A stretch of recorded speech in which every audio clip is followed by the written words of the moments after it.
বিভিন্ন ধরনের তরকারিতে বিভিন্ন ধরনের মাছ দিয়ে তরকারি রান্না করলে কিন্তু সেই তরকারি অনেক বেশি স্বাদ লাগে। আর যদি হয় জাটকা মাছ তাহলে তো আর কোনো কথাই নেই। তো আজকে আমি রান্না করেছি জাটকা মাছ দিয়ে মূলার তরকারি। তো আসসালামু আলাইকুম এভরিওয়ান, সবাই কেমন আছেন? আই হোপ আলহামদুলিল্লাহ আপনারা সবাই খুবই ভালো আছেন।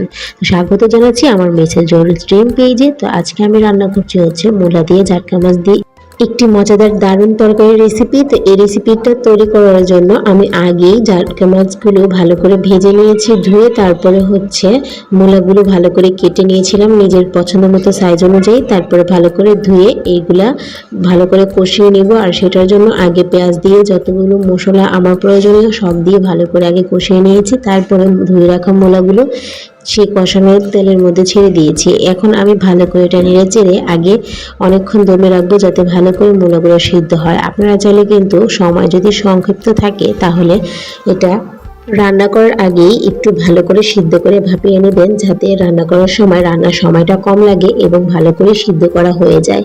কিন্তু আমি যেহেতু আমার সময় নিয়ে তাড়াহুড়ো ছিল না এবং আমি রান্নাটা খুব সুন্দর মতো আগে কষিয়ে নেব, তাই আমি আগে ভাবনা দিয়ে ডাইরেক্টলি বসিয়ে দিয়েছি। আর কষাতে কষাতে কিন্তু অনেকটা সিদ্ধ হয়ে এসেছে, দেখতেই পাচ্ছেন। তারপরে আমি এর মধ্যে আমার পরিমাণ অনুযায়ী পানি দিয়ে দিব। পানি দিয়ে এটা ভালো করে আগে আর একটু আঁচে রেখে সিদ্ধ করে ভালো করে সুন্দর করে তরকারিটা পরিবেশন করব। আর অতঃপর কিন্তু এগুলো সিদ্ধ হয়ে গেছে এবং রান্নার কালারটাও কিন্তু আসতে শুরু করেছে। তারপরে এগুলো সিদ্ধ হয়ে যাওয়ার পরে আমি যেহেতু ভিডিওতে সংক্ষিপ্ত ভিডিও দিচ্ছি, আমার রান্নাটা ফাইনালি হয়ে গেছে। তারপরে হচ্ছে আমি মাছগুলো দিয়ে ভালো করে তরতাজা ধনেপাতা দিয়ে রান্নাটা শেষ করেছি।